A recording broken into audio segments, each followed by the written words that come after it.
Hello, this is Evangelist Wash, Lathita Wash again. I'm doing these little clips on my phone according to as much space as I have. But anyway, I want to continue uh, my statement concerning Dr. Thamer, my statement concerning the psychiatrist that he ambushed me in the room, some of the officials or administrators who changed the records as to why I was there, his rant that on Friday morning that when I challenged him, he was talking to my daughter and said that for a whole year I refused to take his medicines. I refused, and I told him plainly, I've been telling him for a year, and I challenged him. I said, I'm challenging you.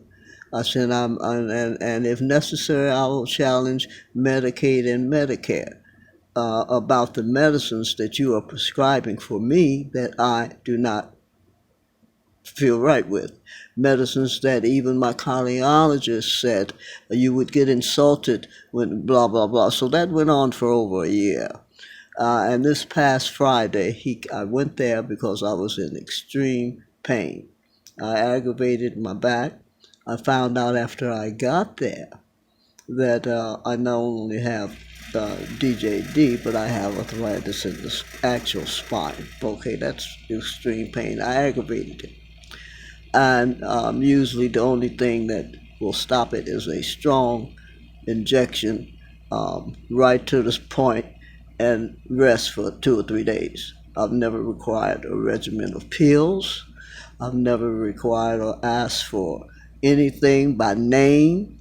They would look at me in incredible. He always looked at me incredible and challenged the fact for many years, all through childbearing years, I've always had a sore body. All through childbearing years, I've always experienced mysterious muscle spasms. He never accepted that.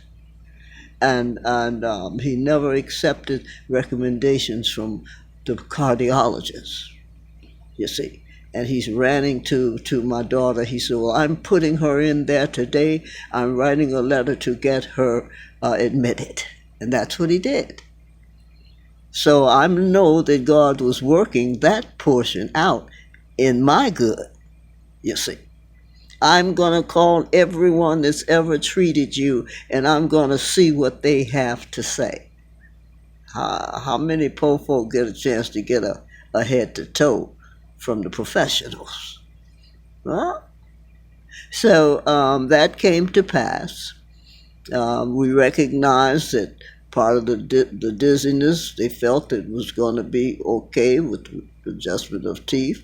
They found part of the dizziness could be because of earwax compaction. They couldn't see the drum.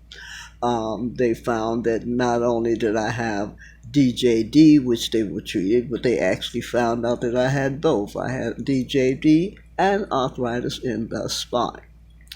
I also found out that, I also had been complaining to Dr. Thamer about pain in my rectum after recent surgery.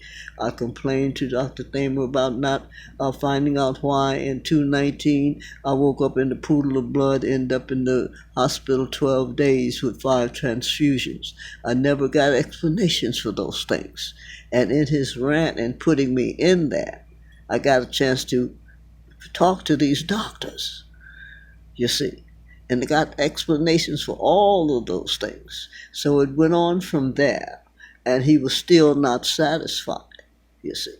And once I got all of these things, there was no reason for me not to be discharged. And I started talking to him about those things, and my daughter was there, and he went into a rage and started focusing on the fact that I was telling him that I call it Maypap, but it's a little Tylenol thing that they give you. I have big jars of it. And I was telling him that I'm getting paranoid taking so much, and it didn't help because it just didn't help. And anyway, he started ranting about the state and regulations and started insinuating that I had another purpose. And that came to light yesterday morning this morning, it was so traumatic. Anyway,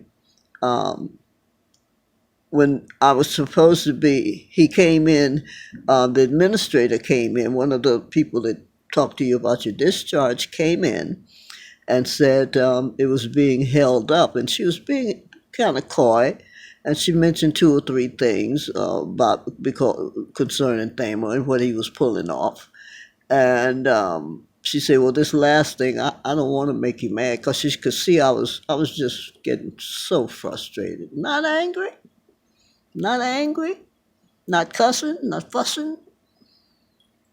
I was getting so frustrated. She said, "I don't want you to get angry." I said, "What?" He said, he's holding up your discharge because he thinks you need to see a psychiatrist.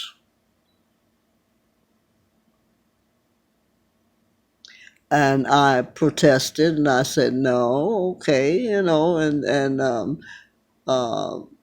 so I knew it meant he must be gonna show up, and he did show up. And we had a confrontation. My daughter was sitting there. He accused me of being a junkie.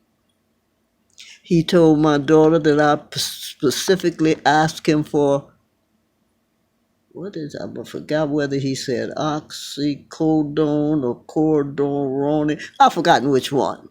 He told my daughter I specifically came there, and my daughter was there for that particular drug. He focused on it, that it's the pain. He didn't focus on my pain. He wanted to focus on me telling him that what he was prescribing was not helping the pain. He was insulted by that, you see. And it kept on escalating, and he said, "I need to see a psychiatrist." The administrator told me that. And I said, "Well, if I want to know if he can supersede, if you all can supersede him and go on and discharge me." I said, "I've got all the answers that I needed from all the people. There's no reason for him to hold me here." He refused to discharge me. Told them I needed to, and he poisoned all the staff. And this morning, on the hour of the discharge, and he told me that night, he marched back in the room with a prescription pad, like that was the last thing he figured I wanted him to do. And he had the most incredible look on his face when I said, "I don't need no prescription for no pain." He looked like, you know what it reminded me of? I looked at him, and it reminded me of was it the Green Mile or whatever? No, Shawshank, when he looked at the warden, he said, "Are you just obtuse?" He couldn't imagine that I didn't want no prescription. He couldn't imagine it. Cheryl was looking at him. He couldn't imagine it. He said, "You're not in pain?" I said, "No." I said, "I've only had one shot and one pill in 5 days." I said, when they took it down to a 10, I was ready to get out of here. I'm 81. My day begins on a 10. I kept my sense of humor all through all of this, being terrified. And I'm not talking about what transpired in triage.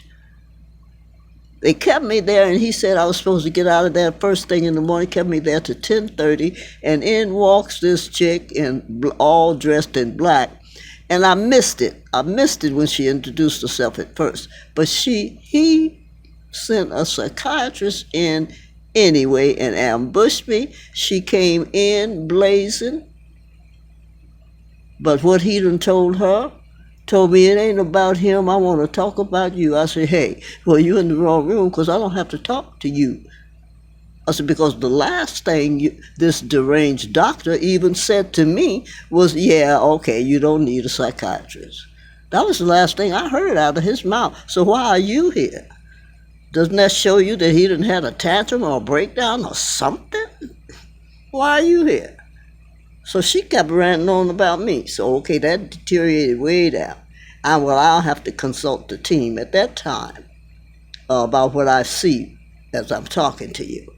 I said, "Look, at that time," and it didn't hardly get above a whisper. It didn't. but she was escalating. Her macho was coming. It was mounting. I'm telling you. And so she finally walked out in the hall and talking to the lady writing up my papers.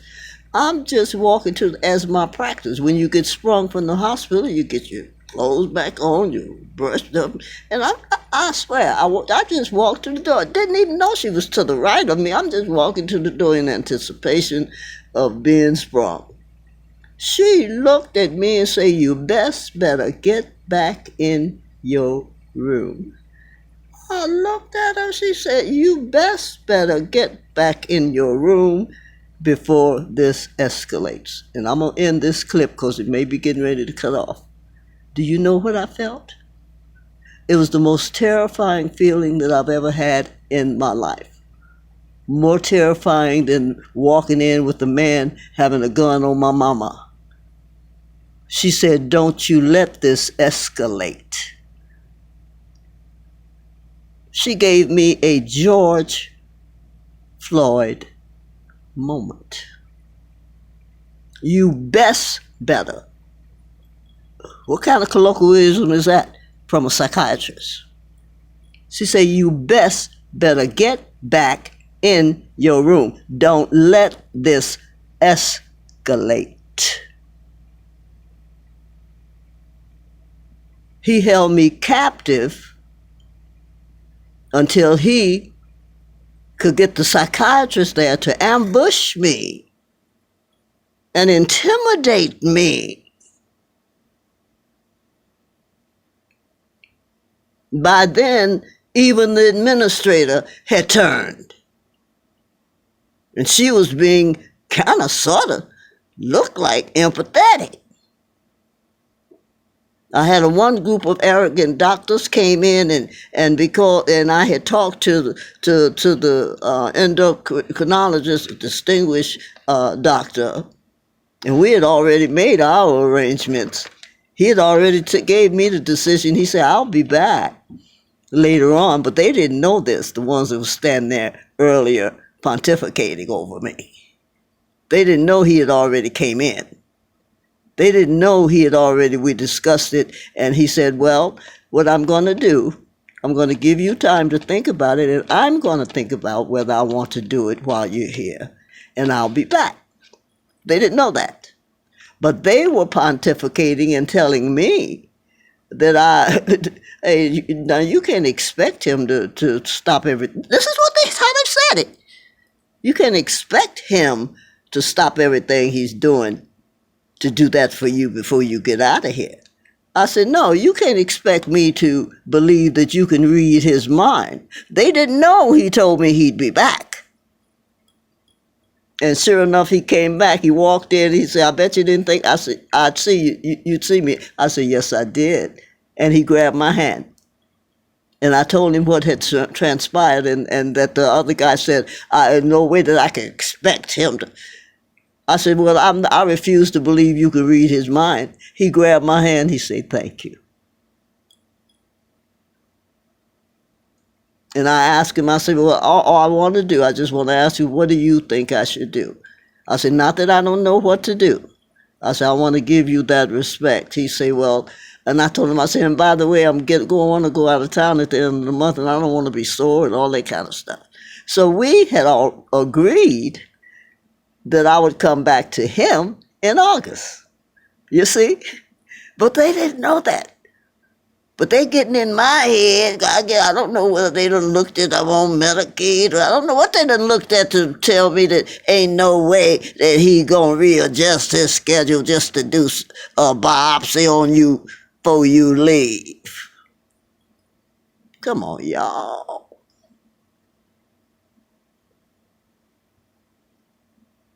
This is what went on in Beaumont, Oakwood.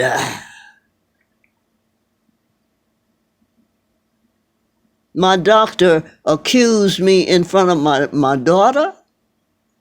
He's screaming loud enough that everybody on the floor heard him.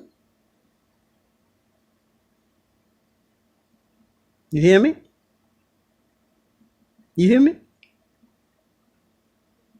And this psychiatrist And when I went in there, it was for pain.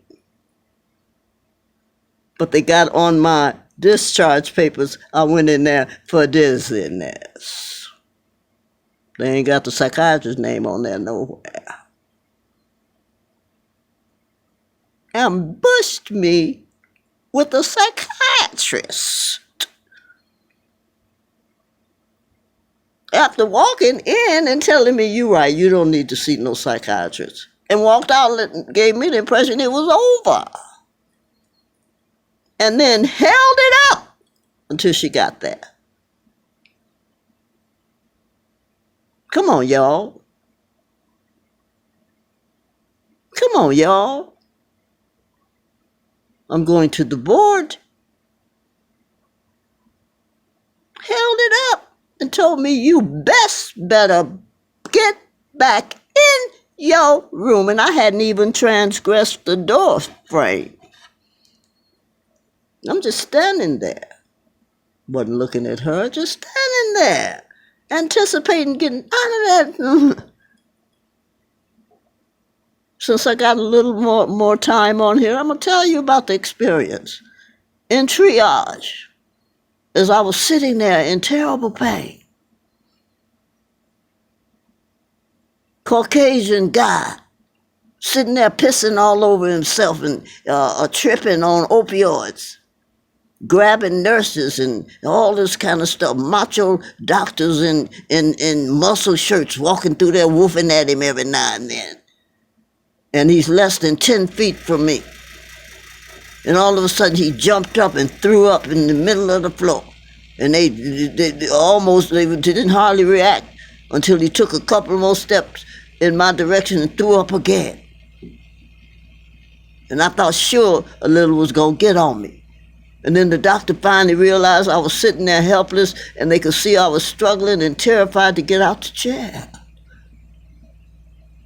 Then the doctor finally got me and rolled me down to the end of the hall. When I got down to the end of the hall, a little old white lady was having an altercation with the police. And while that was going on, a big black guy was having an altercation with the police. I had a backlash of the 50s receiving hospital.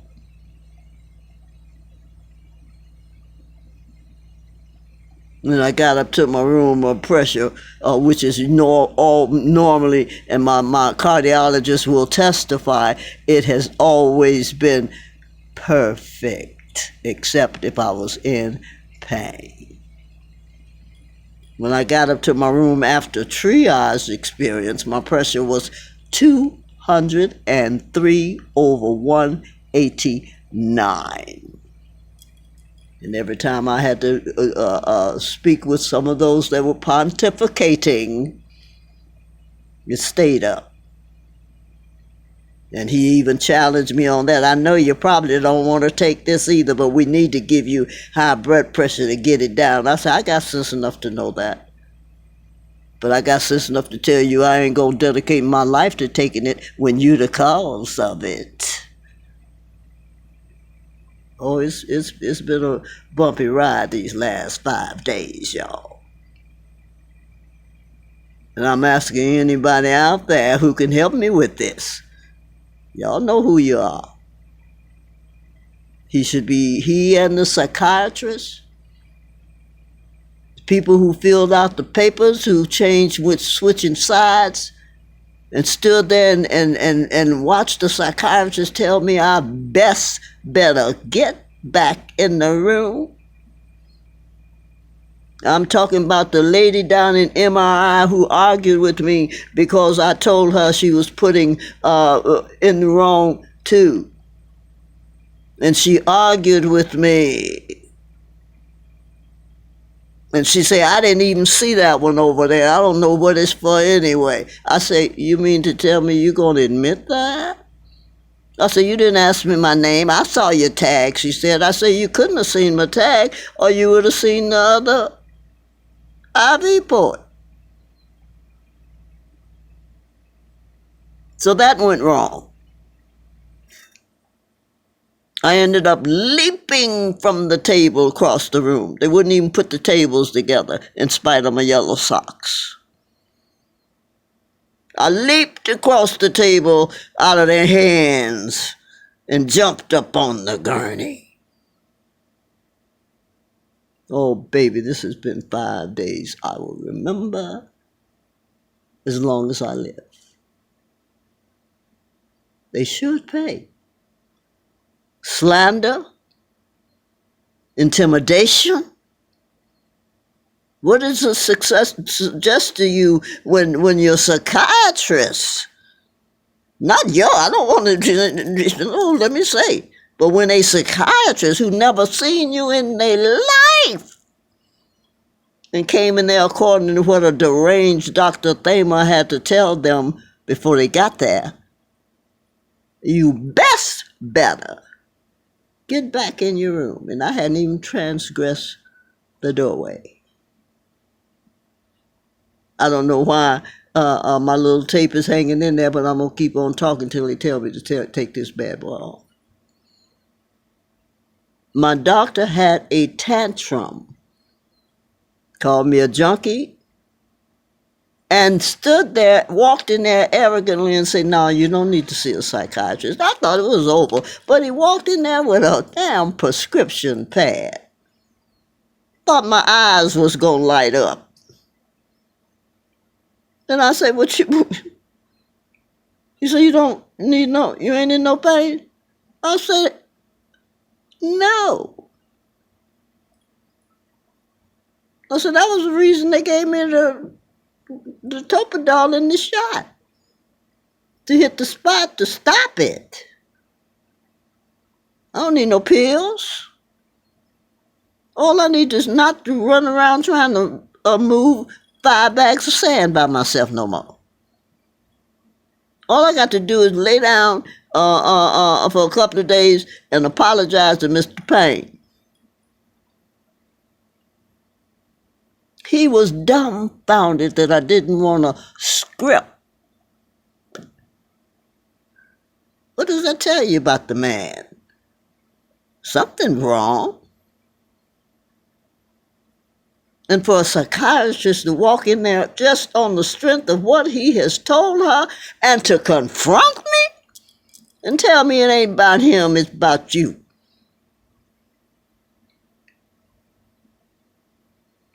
Can we get down to that? And culminated by saying, well, I'm going to consult with everybody else that have been in contact with you. I said, I don't give a, that's the first time I did a explicative bills or whatever you call that shit. I said, I don't give a damn who you consult. Oh, and another thing, Dr. Thamer challenged me when I told him, I said, oh, I can get out of here, man, if I have to snatch it. Hey, well, snatch it out and go. He challenged me to snatch this shit out of my arm and leave. I said, you are a damn fool. I said, why would I do that? I said, but I do have the autonomy to demand that they come and take them out and let me up on out of here. And I said the same thing to the psychiatrist who came in there like Wyatt Earp. You better get back in your room. It gave me a George moment, being handcuffed and shackled off some damn where. It gave me a horrifying moment. And I'm going to have to say it like this. It didn't frighten me in the sense that I was shivering, but I looked at the possibility of what that bitch could do to me.